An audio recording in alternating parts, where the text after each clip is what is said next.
Então, estamos aqui no Voz de Israel, e contando com a entrevista com a minha querida recém-conhecida Silvia Lerner, pesquisadora, historiadora, professora. Silvia, muito obrigada por estar aqui no Voz de Israel. Imagina, eu que agradeço o convite. Bom, começando, deixa eu só assim compartilhar com os ouvintes que também vão estar assistindo esse programa pelo YouTube, depois no nosso Facebook. Eh, Você também escreveu livros, né? Sim. E nós queremos mostrar, inclusive, as capas dos seus livros. Onde é que está aqui? Uma delas. Nós vamos, quem sabe, falar um pouquinho mais desse livro, Liberdade de Escolher Como Morrer, sobre a resistência armada de judeus no Holocausto. Outro livro que você escreveu que também parece um tema muito interessante, Arte em Tempos de Intolerância, em Theresienstadt, ou Terezin, campo de concentração. Nós vamos falar mais disso depois.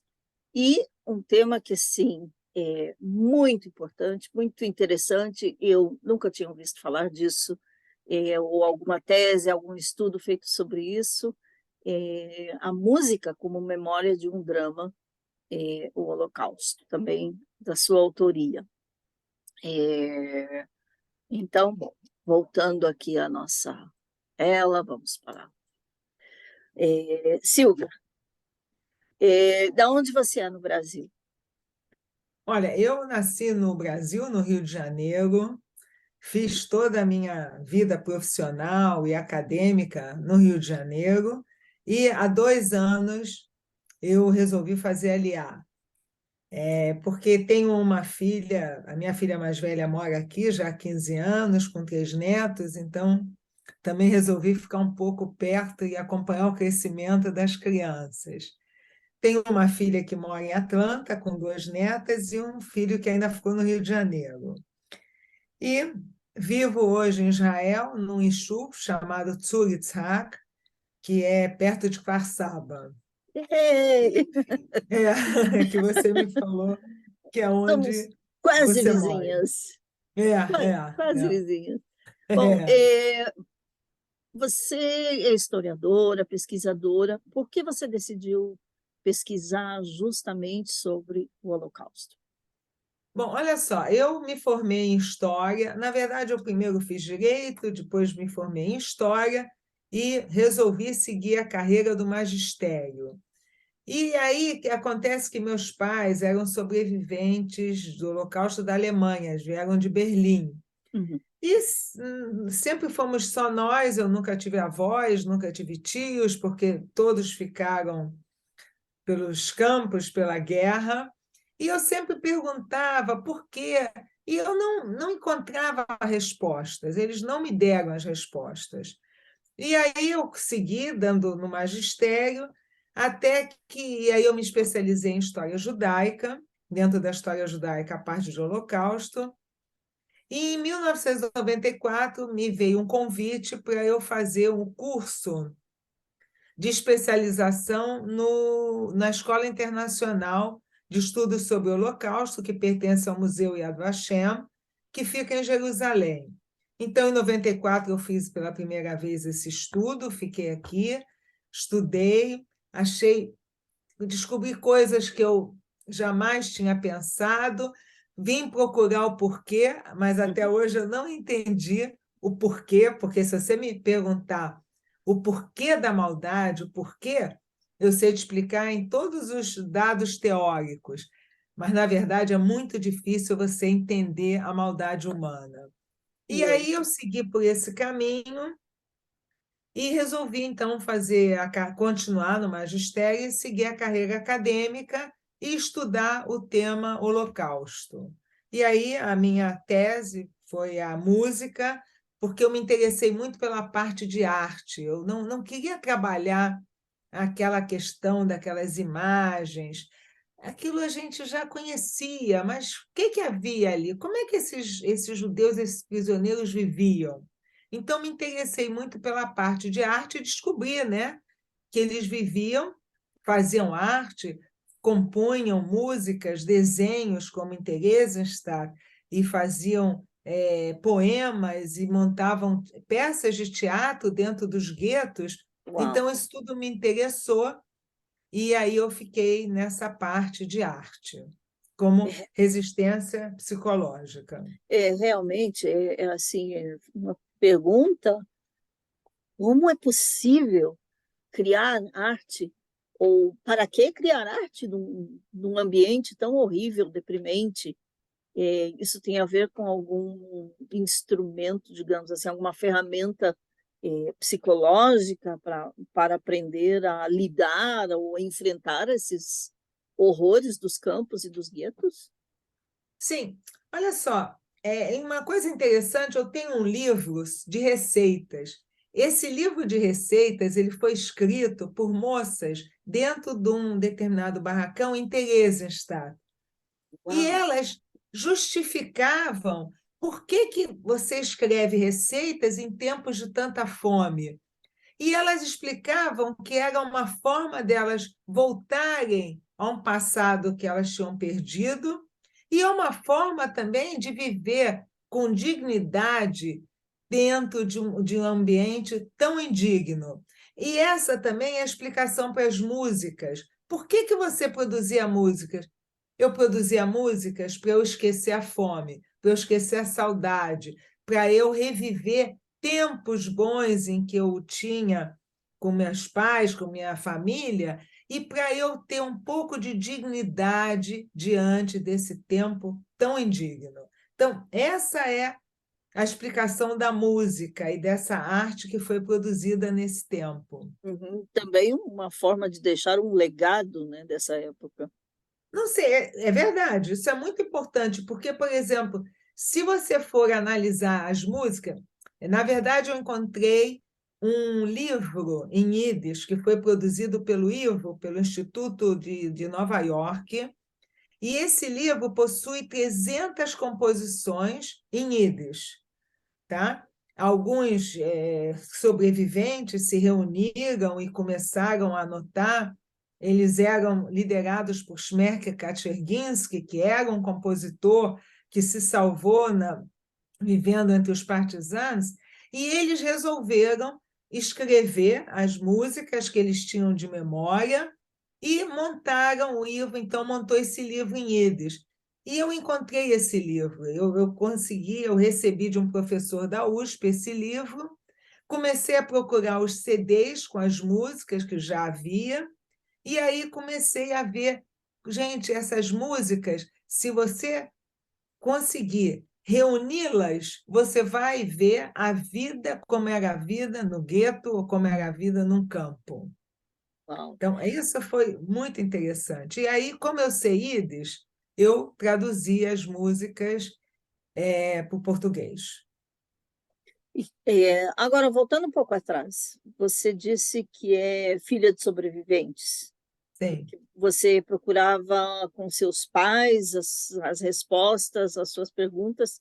Eles comentavam alguma coisa ou era aqueles que se fechavam e não queriam falar Não, não, do os meus pais passado? não foram, não viveram em gueto nem campo. Eles estavam em Berlim, minha mãe passou a Noite dos Ah, Cristais, e eles contavam muito mais como era a vida antes da guerra, tá? Que eles já se conheciam, namoravam. Eles contavam muito mais esse tipo de vida que eles perderam do que realmente ficar contando como é que era o tempo já na guerra. E se falava, meus pais contavam um pouco que perderam o emprego, que já não tinham como reconquistar o emprego, e o que foi a Noite dos Cristais, minha mãe contava, mas nada mais do que isso. entendo.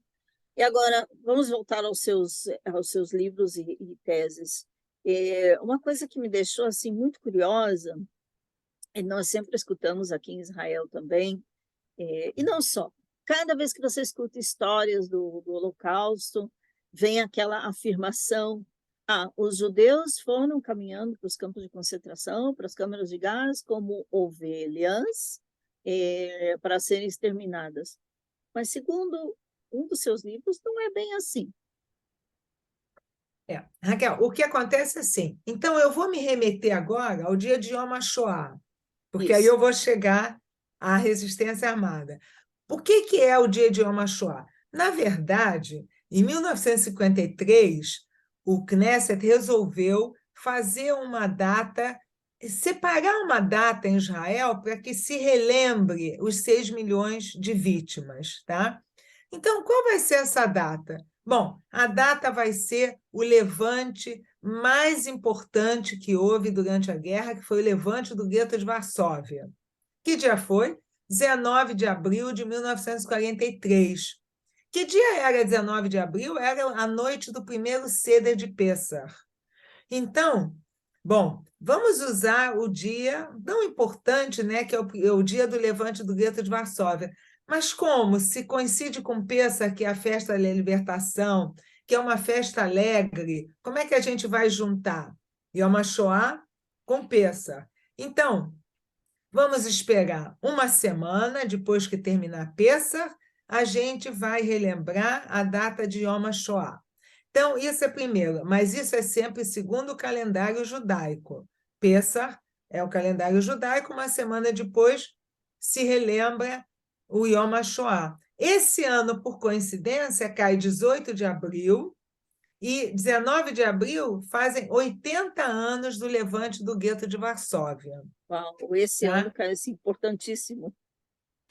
Então, quando você me pergunta essa questão de iam como carneirinhos para o matadouro, uma coisa eu vou te dizer: realmente houve levantes, sim, e no meu livro eu tento desconstruir que o único movimento foi o levante do gueto de Varsóvia. Foi o mais importante, mas não foi o único. Teve outros no gueto de Bialystok, teve em Vilna, teve em Czestochowa, teve até movimento de resistência armada em campos de extermínio, como Auschwitz, onde se destruiu um forno crematório, em Treblinka. Mas por que se falava isso? Porque, na verdade, essa reação começou muito tarde. Essa é a questão. Essa reação começou quando se percebeu que os guetos estavam sendo evacuados, que a população dos guetos estava sendo deportada. Quando é que aconteceu isso? Depois da reunião de Wannsee, 20 de janeiro de 42, quando é oficialmente estipulada a solução final. Então, aí é que começa a movimentação da resistência armada. E por isso se diz que caminharam como carneirinhos para o matadouro, porque até então não tinha havido movimento de resistência.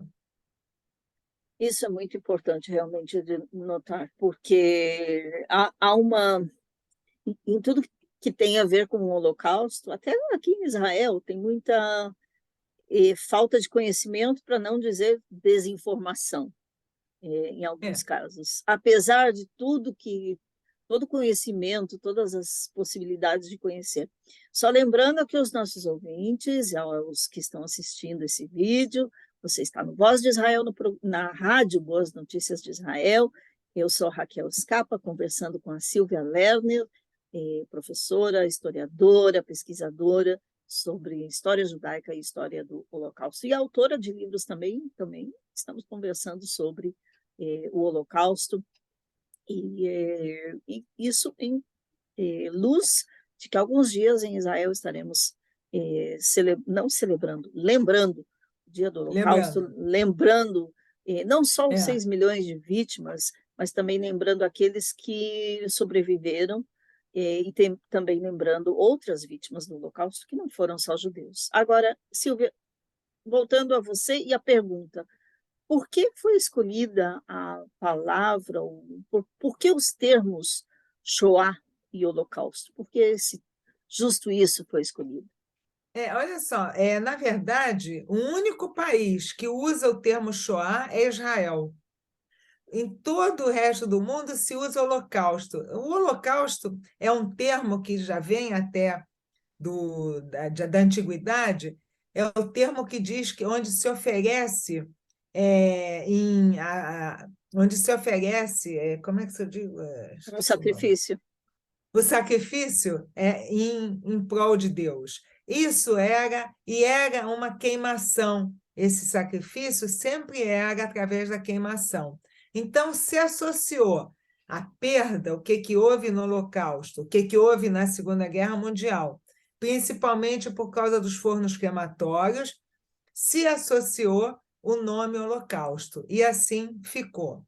Shoah vem do hebraico tragédia. Então, hebraico em Israel se usa o termo Shoah. Já se tentou, eu sei que Israel tentou internacionalizar o termo Shoah, mas não conseguiu. O termo Holocausto está bastante forte, firme, em relação a toda essa questão da Segunda Guerra Mundial. É realmente uma tragédia, uma catástrofe, até eu diria. Catástrofe. É... O que foi isso? Me saltou aqui um dicionário.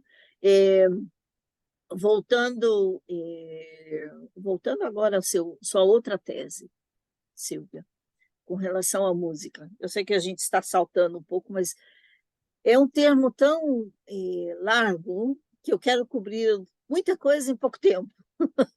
E aproveitando assim a sua disponibilidade,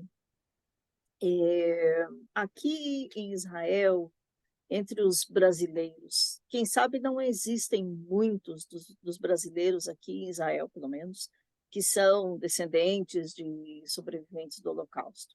Mas você já teve oportunidades de dar palestras, de falar sobre esse tópico perante brasileiros aqui em Israel? Ou Sim, ou comunidades sim, já judaicas no tive. Brasil. E como foi a reação?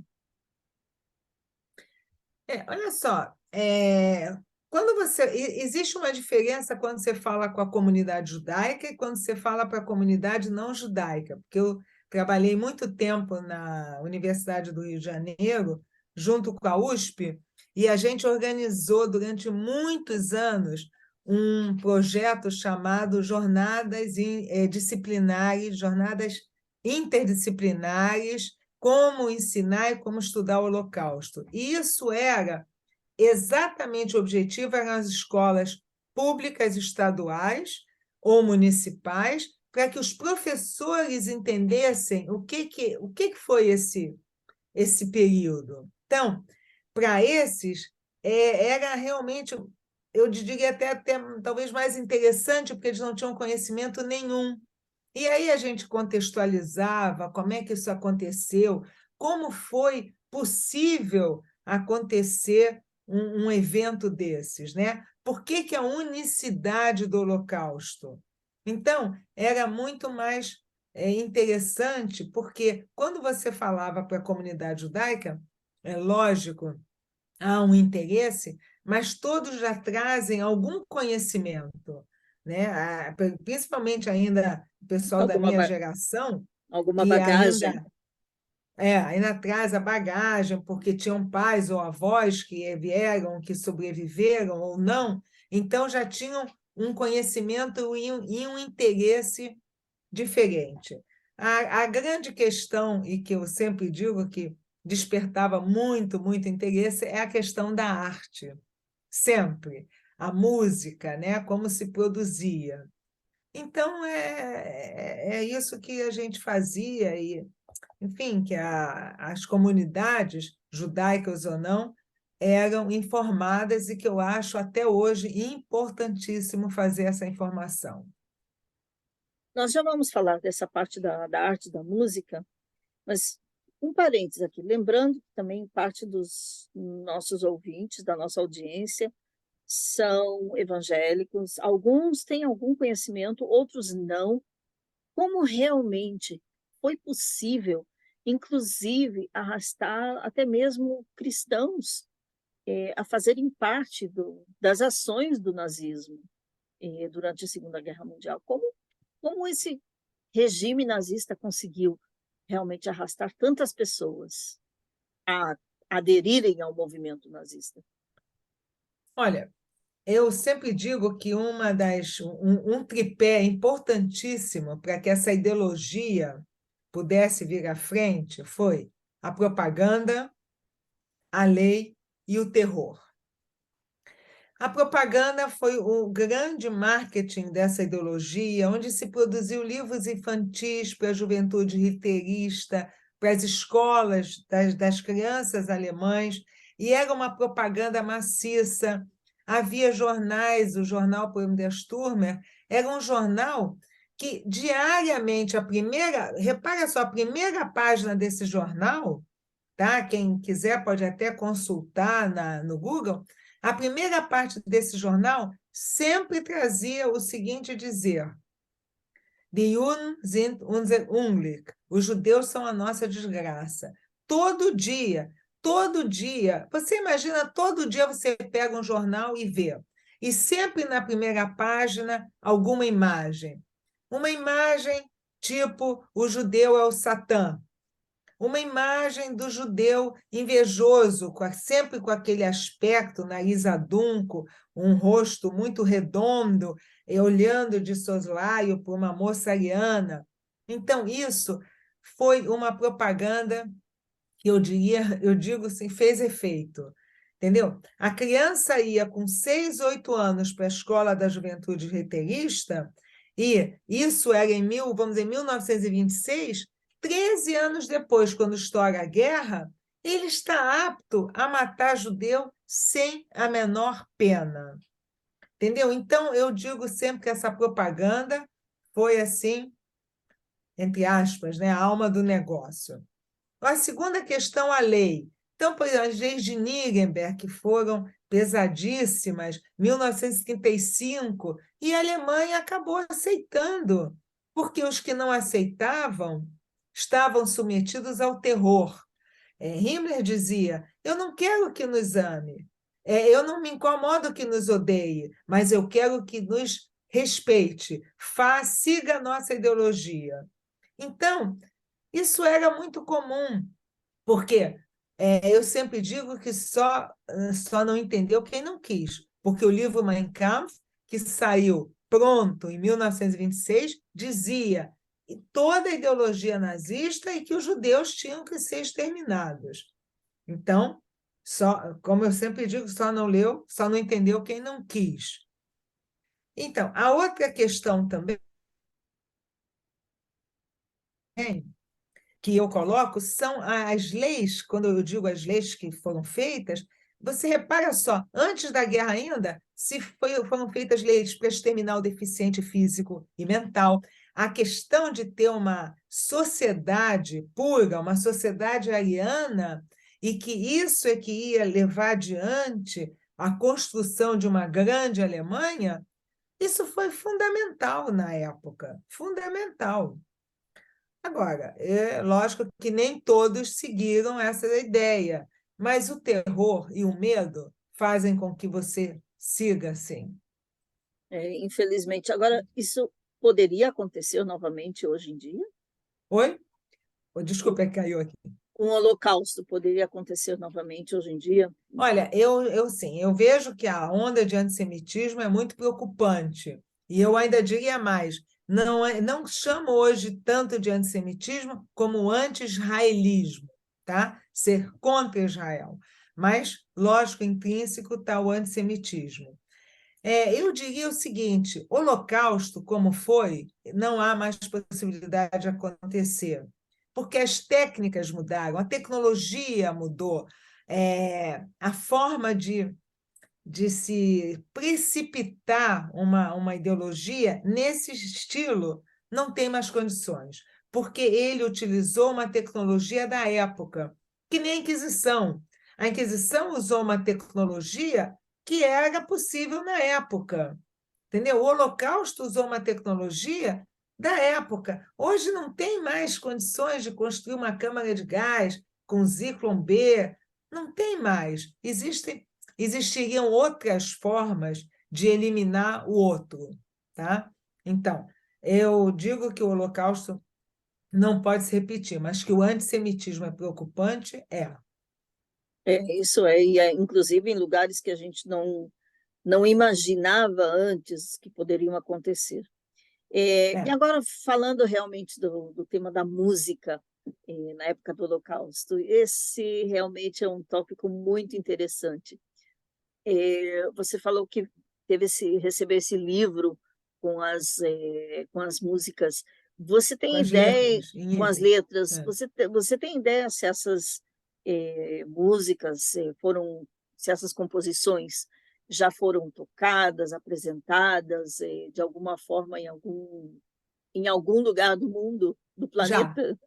já foram tocadas. Eu tenho aqui uma coleção de CDs que eu trouxe e que eu fui juntando, e esses CDs eles tocam as músicas, por exemplo, dos partisanos que eles produziram, do Gueto de Varsóvia, do Gueto de Vilna, e eu sei que já houve várias apresentações dessas músicas, inclusive até houve uma grande apresentação onde era o campo de Theresienstadt, que hoje é a cidade de Teresin, né? Na verdade, essa região se chamava Teresin, mas os alemães acharam muito pouco germânico, e aí deram o nome de Theresienstadt.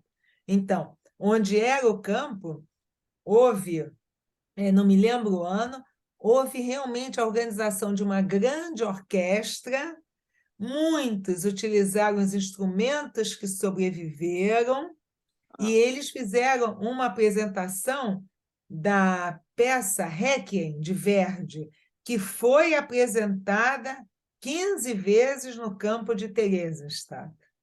Uau, isso é muito interessante, não? É Tem informação um assim que a DVD gente. sobre isso, existe um Aham. filme sobre isso, se chama So- Defiance. Sobre Teresin ou Theresienstadt, há muitos anos atrás, aqui em Israel. Aqui em Israel, nós temos pouco tempo, aqui em Israel houve uma oratória que se chamou Teresim. Foi Sim. muito composta por uma mulher que é compositora, acho que ela é inglesa, vive no Canadá, Ruth Fazal. Eu estive na oratória e foi simplesmente incrível, interessante. Mas, Silvia, nós estamos nos aproximando assim do final do programa.